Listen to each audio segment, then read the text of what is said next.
the story here that is interesting involves one of the breakout stars of the NBA bubble. And the bubble has apparently burst on Tyler Herro. Say what?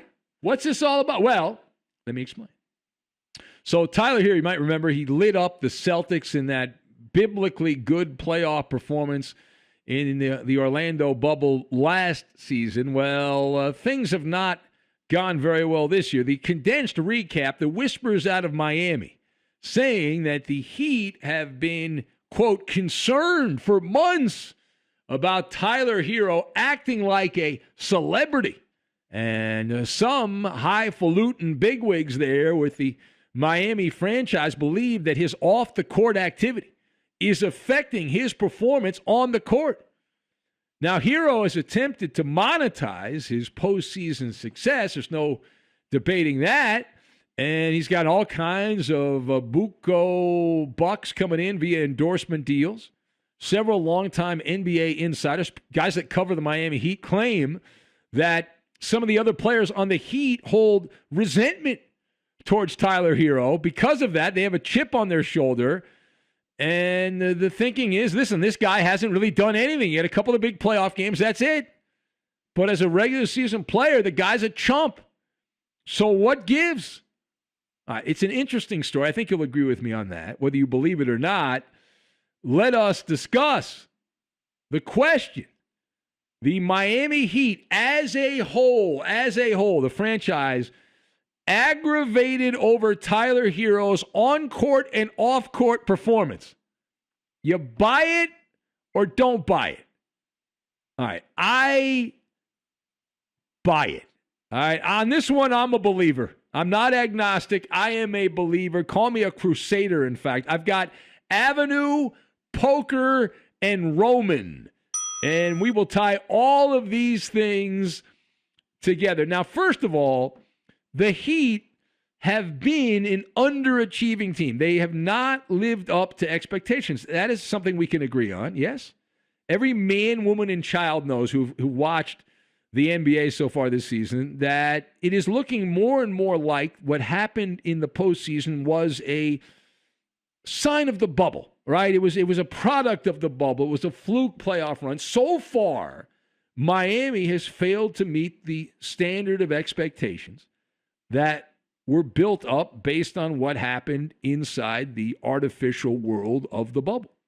Now, Tyler Herro is the poster child of that disappointment. He was expected to improve by leaps and bounds this season.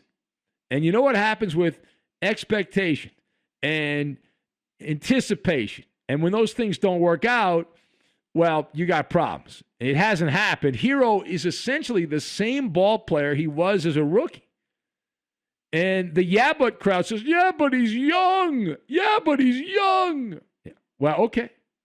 He's cruising down average avenue.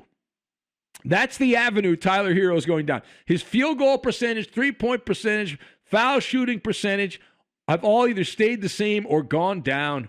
Doing the limbo. How low can you go? Despite the fact he's playing more minutes, Herro is playing more, he is shooting more often, but yet the field goal, three-point, free throw percentage is all going down. Considering the build-it-up type of coverage the Heat got, that is a cringeworthy stat line. He has regressed on both offense and defense, those that watch the Heat day in and day out. And so Boy Wonder, looking like he peaked in the Eastern Finals against the Celtics inside the bubble. So I buy this. Now, the main reason I buy this, and this is the second part, is two words. Pat Riley, right? Pat Riley knows his team has often been suffocating this season. Now, they're above 500 in the watered-down Eastern Conference. But when you look at where the Heat were supposed to be and where they are, they've been gasping for breath far too often. And so they're essentially a 500 team. They're a couple games above 500. They're hanging around in that 7th spot in the Eastern Conference. Now, my theory is that this actually has more to do with the one that got away. The complaints, the angst about Tyler Herro is really not about Tyler Herro. It's more about what should have and could have happened but didn't. And I'm talking about the fact that Pat Riley, who's from the old school, and he didn't want to give up the farm, he's exasperated because of the one that got away. James Harden. Hindsight being 2020, Miami could have had James Harden. He was right under their nose. Didn't do it. The Rockets, they wanted Tyler Herro in a humdinger of a trade.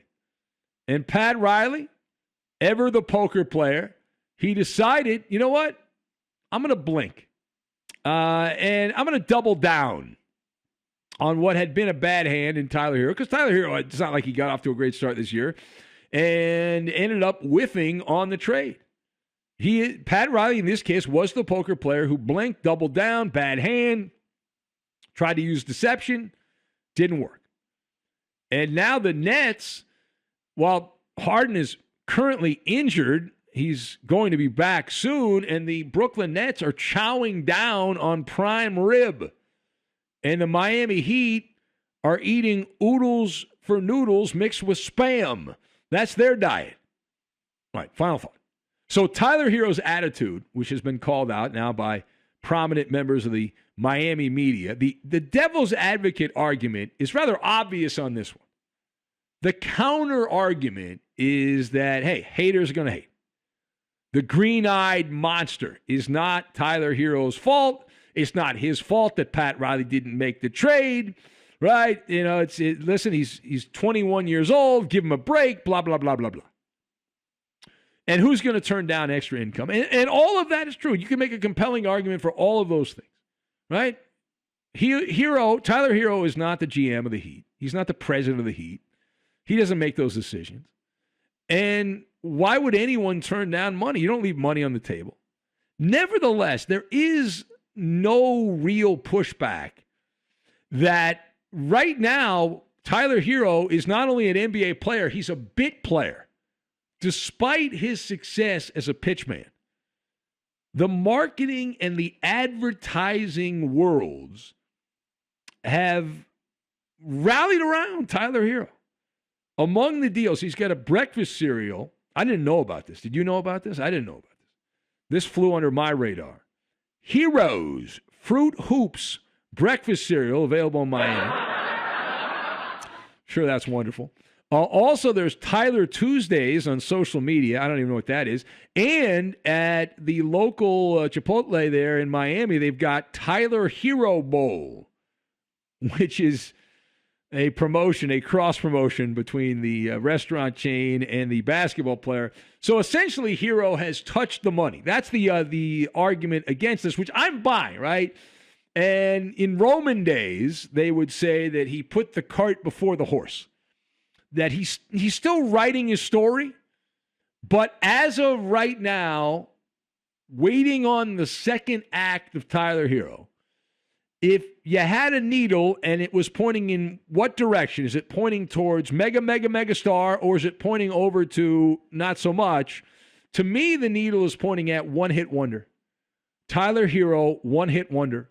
And not that he's going to be terrible, and not that he's going to be out of the NBA in a couple years, but I lean towards that was his moment, and he's going to be hard-pressed to top it based on what I've seen. Now, he can change the story and rewrite the story, and this can be just a speed bump, and he will go on and do greater things and better things in the NBA. But I'll believe it when it happens.